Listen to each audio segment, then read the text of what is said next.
Assalamualaikum warahmatullahi wabarakatuh. Alhamdulillahirobbilalamin. Pada kesempatan kali ini saya akan menjelaskan materi ilmu dakwah terkait 3 tema, yaitu definisi ilmu dakwah, kajian keilmuan dakwah, serta hakikat ilmu dakwah.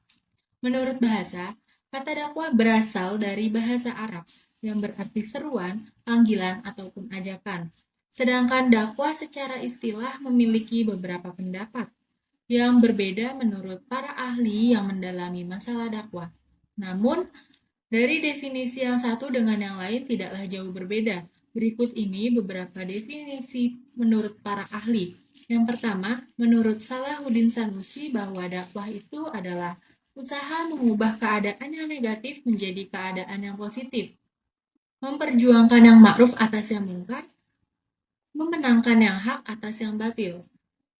Dan kedua, menurut Timur Jailani bahwa dakwah merupakan menyeru kepada manusia untuk berbuat baik dan menjauhi yang buruk sebagai pangkal tolak kekuatan, mengubah masyarakat dari keadaan yang kurang baik hingga keadaan yang lebih baik. Dan itu merupakan suatu pembinaan. Yang ketiga, menurut Toha Yahya Omar bahwa dakwah itulah mengajak manusia dengan cara yang bijaksana kepada jalan yang benar sesuai dengan perintah Allah untuk kemaslahatan dan kebahagiaan dunia dan akhirat.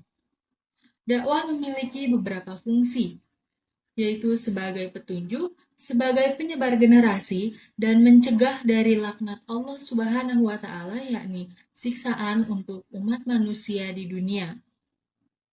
Terdapat dua pendekatan ilmu dakwah menurut tafsir dan tanzil yang berfungsi memberikan berita gembira bagi para penerima dakwah, dan sebaliknya berita ancaman bagi orang-orang yang menolak kehadiran dakwah Islam. Dakwah sendiri memiliki tujuan. Tujuan utama dakwah Islamiyah adalah membumikan ajaran Islam dan memperkenalkan Allah Subhanahu wa Ta'ala serta Rasul-Nya kepada manusia secara keseluruhan, sehingga tampil sebagai umat terbaik dan selalu tunduk dan patuh kepada segala perintah dan larangan Allah Subhanahu wa Ta'ala.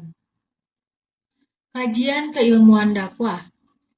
Dakwah sendiri memiliki kajian keilmuannya, seperti objek ilmu dakwah, metode ilmu dakwah, signifikan ilmu dakwah, serta ilmu bantu untuk ilmu dakwah. Dalam ilmu dakwah memiliki beberapa objek material dan objek formal. Beberapa sarjana membuat rumusan objek ilmu dakwah. Di antaranya menurut Cik Hasan Basri menyebutkan objek material ilmu dakwah adalah unsur-unsur dakwah, yaitu pendakwah, mitra dakwah, metode dakwah, pesan dakwah, dan media dakwah. Objek formalnya adalah sudut pandang tertentu yang dikaji dalam ilmu dakwah, yaitu disiplin tablik, pengembangan masyarakat Islam, serta manajemen dakwah. Dan yang kedua, menurut Amrullah Ahmad, objek material ilmu dakwah adalah semua aspek ajaran Islam, hasil ijtihad dan realisasinya. Objek formalnya adalah kegiatan mengajak manusia untuk kembali kepada fitrahnya sebagai muslim dalam seluruh aspek kehidupannya. Dan yang ketiga, dari kedua pendapat tersebut, Sultan merumuskan objek formal dakwah yaitu proses interaksi unsur-unsur dakwah. Metode ilmu dakwah. Metode ilmu dakwah terdapat pada Quran Surat An-Nahl ayat 125 yaitu hikmah, pelajaran yang baik, dan juga mujadalah.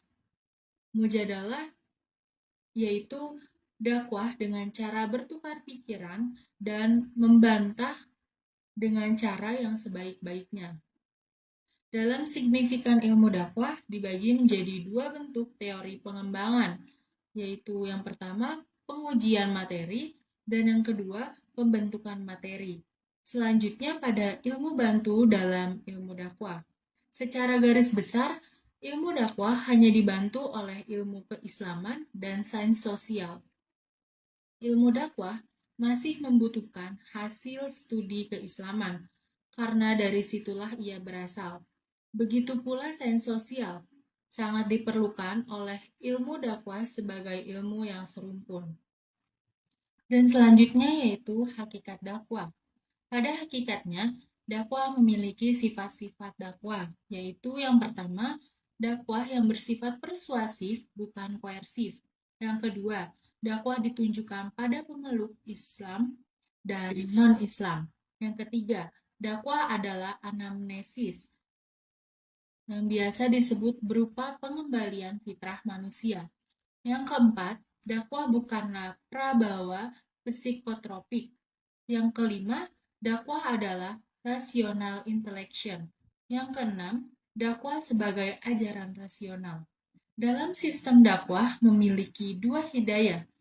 Hidayah pertama, hidayah umum, seperti di dalam firman Allah, dan kami telah menunjukkan dua jalan di dalam Quran surat Al-Balad ayat 9. Itu merupakan hidayah lahir dan batin.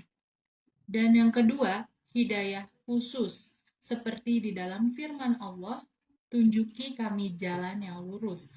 Terdapat di dalam Quran surat Al-Fatihah ayat 6, itu merupakan hidayah pertolongan dari Allah untuk melakukan perbuatan yang baik dan bimbingannya menuju keselamatan. Mungkin cukup sekian materi yang dapat saya sampaikan. Kurang lebihnya mohon maaf. Wassalamualaikum warahmatullahi wabarakatuh.